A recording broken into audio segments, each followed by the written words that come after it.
خواتي خواتي صباح الخير عليكم. Bonjour tout le monde, اهلا وسهلا, مرحبا بكم يا جماعة الخير. Salam alaikum wa zulfilaoun. J'espère que vous allez bien, j'espère que vous vous portez bien. Nous sommes le 1er novembre, le 1er novembre 2022, le 1er novembre, une date glorieuse, une fête importante, un repère incontournable pour la mémoire collective algérienne, la mémoire collective du peuple algérien.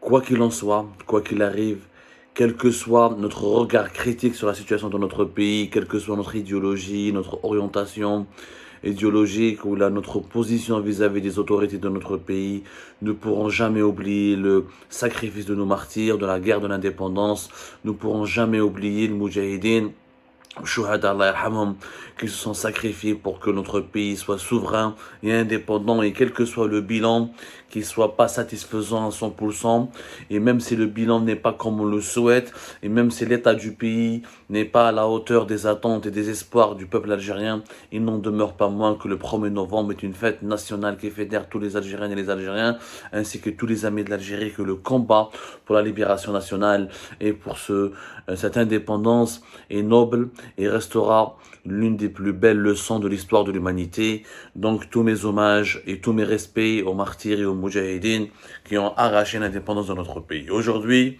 va se tenir le sommet des chefs d'État de la Ligue arabe à Alger, et je peux vous dire que au moins on a reçu 2 informations, j'allais pas dire plus ou moins rassurantes, mais au moins ça permet d'éviter la débâcle diplomatique.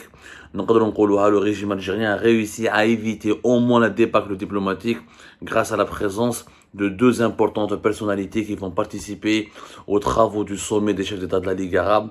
Il s'agit de le président égyptien Abdel Fattah al-Sisi, qui va arriver finalement à Alger dans quelques heures. Il a quitté le Caire pour arriver à Alger. Il va participer officiellement à l'ouverture des travaux du sommet des chefs d'État de la Ligue arabe. C'est une annonce officielle pratiquement. Abdel Fattah al-Sisi participera aura répondu favorablement à l'invitation de l'Algérie et sera présent à Alger après plusieurs semaines de suspense. Sisi ne rejoindra pas le camp du boycott qui a été formé par Mohammed Ben Salman de l'Arabie Saoudite, Mohammed Ben Zayed des Émirats Arabes Unis, le roi Abdallah de la Jordanie et Mohammed VI du Maroc. Abdel Fattah al-Sisi représentera lui-même personnellement l'Égypte, et c'est l'un des pays les plus importants du monde arabe. On peut dire que c'est le 2e pays le plus important du monde arabe après l'Arabie Saoudite, premier plus grand pays dans le monde arabe avec plus de 100 millions d'habitants, 3e PIB de l'Afrique, et je peux dire aussi 2e PIB du monde arabe après l'Arabie Saoudite, un pays très important, l'Égypte, qui a une influence certaine. Abdel Fattah al-Sisi, et en plus Alger a reçu officiellement aujourd'hui le secrétaire général de l'ONU qui est arrivé ce matin. Antonio Guterres est arrivé donc ce mardi à Alger en tant qu'invité d'honneur de la 31e session du sommet arabe.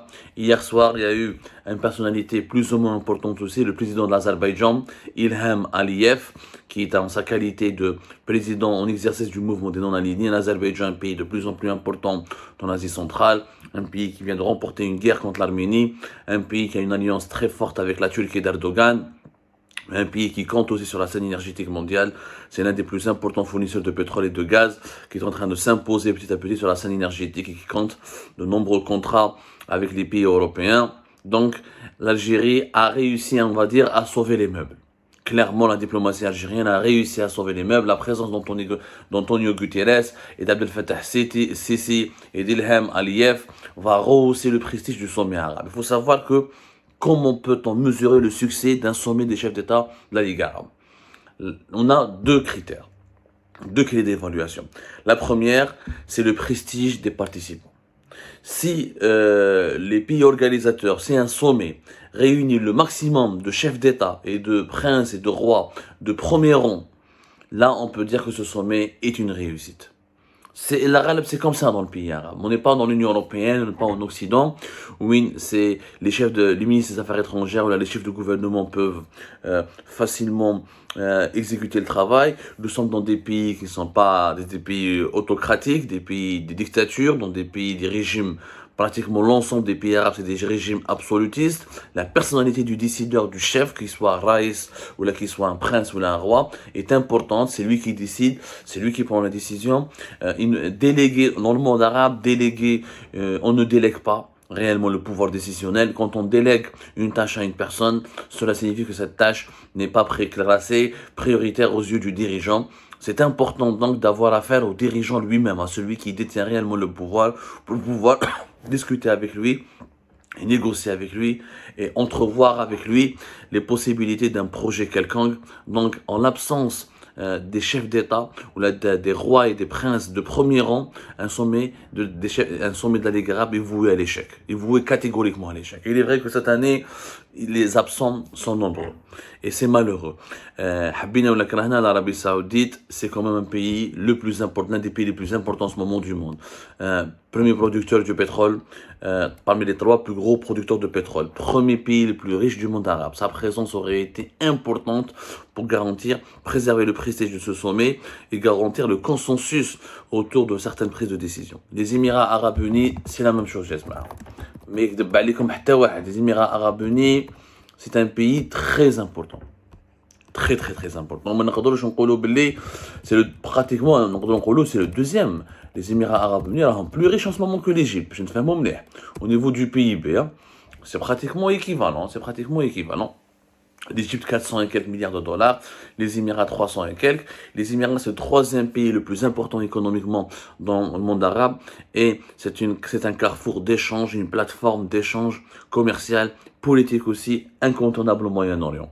Mais bon, le roi de la Jordanie n'est pas là, le Koweït et le Sultanat d'Oman et le Bahreïn, leurs premiers dirigeants, ne sont pas là. Mais bon, le roi du Maroc, M6, a fait donc défection à la dernière minute, après un suspense qui a duré plusieurs semaines. Ça restera une fausse note, mais Habina ou la Krahna, l'Algérie a sauvé les mêmes. On a limité les pertes. On a pu sauver le prestige de ce sommet en garantissant au moins la présence de Sisi et d'Antonio Guterres, l'invité d'honneur, ce qui permettrait à ce sommet d'aborder des sujets importants en présence de certaines personnalités très influentes et qui ont le pouvoir de décider. Ça ne sert à rien d'organiser un sommet si tu regroupes des personnes qui n'ont pas le pouvoir de décider. Au Maroc, Nasser Bourita, le chef de la diplomatie, n'a pas le pouvoir de décider. C'est le roi qui a le pouvoir de décider. En Arabie Saoudite, c'est Mohamed Ben Salman qui a le pouvoir de décider. Aux Émirats, c'est Mohamed Ben Zayed qui a le pouvoir de décider. En Jordanie, c'est le roi Abdallah qui a le pouvoir de décider. Donc, réunir des pays arabes avec des représentants de second rang, ça n'a aucun sens.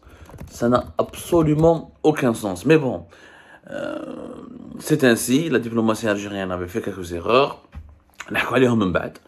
On va expliquer pourquoi il y a eu beaucoup d'absents. Et la personnalité d'Abdelmadjid Tebboune n'était pas consensuelle. Et Abdelmadjid Tebboune a fait certaines erreurs qui ont qui ont contribué à isoler encore davantage l'Algérie.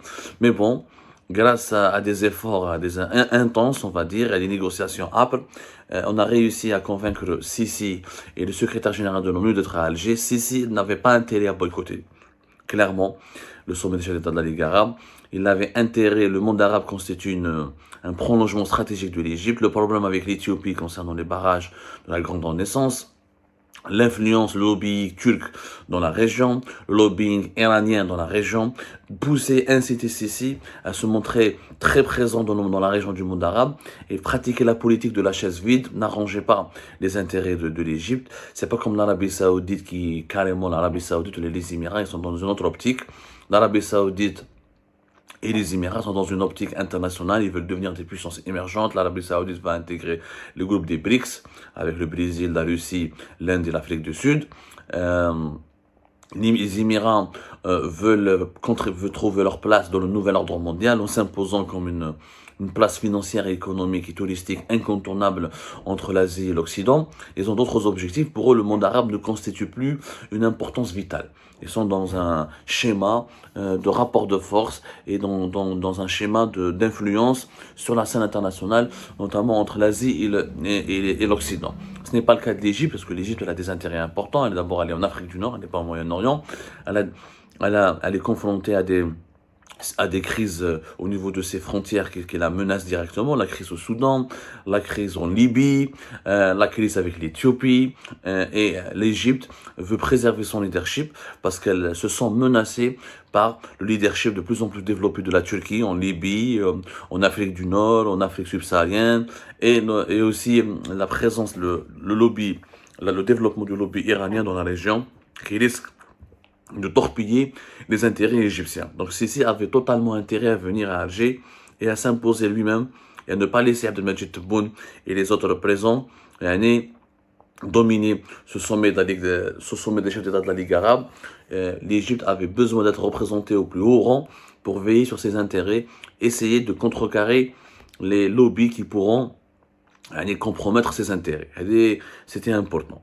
Bien sûr, elle émet du Qatar. Le Qatar, ça reste un pays important. Donc, entre le Qatar et l'Algérie, il y a une lune de miel en ce moment depuis 2020-2022. Et le Qatar profite aussi de l'absence de l'Arabie Saoudite et des Émirats, qui sont ses adversaires, ses concurrents stratégiques dans la région, pour s'imposer dans le monde arabe, pour renforcer son influence dans le monde arabe et renforcer son prestige et dire que moi, voilà, je peux représenter le Qatar sans se soucier de pouvoir représenter une alternative aux deux grandes monarchies du Golfe, pour dire j'existe aussi, je suis une troisième voie, vous pouvez composer avec moi et je suis plus facile à traiter et vous avez davantage vous pouvez beaucoup gagner et vous pouvez gagner beaucoup plus avec moi qu'avec les Émirats Arabes Unis ou avec l'Arabie Saoudite. Je précise que l'Égypte aussi va organiser prochainement un événement international important. C'est la COP27. La COP27 c'est la conférence internationale organisée par l'ONU sur les changements climatiques qui aura lieu, qui va s'ouvrir le 6 novembre à Sharm el-Sheikh, qui va durer plusieurs jours à Sharm el-Sheikh. Plusieurs ONG, plusieurs dirigeants du monde, plusieurs spécialistes, scientifiques et chercheurs sont entendus à Sharm el-Sheikh. C'est l'un des événements internationaux les plus importants. Et donc, je pense que Sisi devait s'afficher au sein de la Ligue arabe pour essayer de convaincre peut-être les dirigeants arabes ou le maximum de délégations arabes de participer à ce sommet de Sharm el-Sheikh qui est très critiqué parce que on regarde la situation des droits de l'homme en Égypte, 60 000 prisonniers politiques, la répression, la dictature atroce. Plusieurs ONG internationales, plusieurs personnalités mondiales ont appelé au boycott de cette COP27 fait Sharm el-Sheikh, qui risque d'être vraiment boycottée par les personnalités les plus influentes du monde. Pour l'Égypte qui est très touchée, l'Égypte comme l'Afrique du Nord, qui est très touchée par les conséquences du changement climatique et qui veut absolument garantir la réussite de ce sommet. Mais ça s'annonce très compliqué pour l'Égypte, vraiment, parce que voilà, les écologistes les plus convaincus, on va dire, et les plus influents du monde n'acceptent pas vraiment que cette conférence soit organisée en Égypte, dans un pays où vraiment la répression, les violations des droits de l'homme sont terribles et terrifiantes. Il y a un grand débat en ce moment au niveau des instances de l'ONU et plusieurs ONG font pression pour essayer d'exercer des pressions sur l'Égypte afin qu'elle libère des prisonniers politiques ou là qu'elle accepte qu'il y ait des manifestations réclamant les changements démocratiques ou là respectant la liberté d'expression. Donc Sisi est vraiment dans une mission commando à Alger. Il a énormément d'intérêt à préserver, il a beaucoup de dossiers à traiter et il a besoin de conserver son leadership dans le monde arabe. Un sommet des chefs d'État de la Ligue arabe se joue entre l'Égypte, l'Arabie Saoudite, les Émirats, le Qatar, le Maroc et l'Algérie, la Jordanie.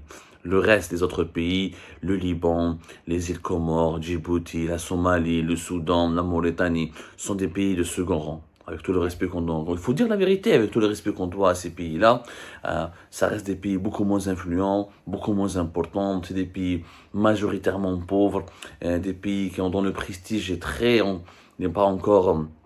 Dont le prestige est très très relatif, très très limité. Donc quand je vois les médias algériens font autant de tintamarre, autant de bruit à chaque fois, essayer de mettre en exergue la participation du Soudan, des îles Comores, de Djibouti, ou là du Soudan, de la Mauritanie, avec ces pays-là, tu n'as aucun intérêt. D'abord, les relations bilatérales et les échanges économiques avec ces pays-là sont très bas, et très limités. De deux, tu peux prendre aucune décision majeure avec ces pays-là qui sont eux-mêmes plongés dans des crises internes. Un sommet avec la Tunisie, la Tunisie et le Liban sont en faillite économique. Les îles Comores ou la Djibouti ou la Somalie, c'est des pays frappés par les crises ou méconnus sur la scène internationale. La Mauritanie, c'est un petit pays avec des petits moyens. Tu ne pourras pas garantir une influence internationale, ni capter l'attention des médias internationaux, ni capter l'attention des organismes internationaux, ni essayer de frapper un grand coup en prenant des décisions consensuelles. Le consensus ne peut être garanti que par la présence des pays les plus importants dans la région. Voilà. Et c'est pour ça que l'absence du Maroc, de l'Arabie Saoudite, de la Jordanie et des Émirats Arabes Unis va peser énormément sur le cours des événements. Mais bon, les meubles ont été sauvés. Maintenant, est-ce que c'est suffisant pour autant pour garantir la réussite totale de ce sommet? Malheureusement, non. Et nous allons répondre à cette question dans une prochaine émission que nous allons diffuser plus tard, Inch'Allah, au cours de la journée.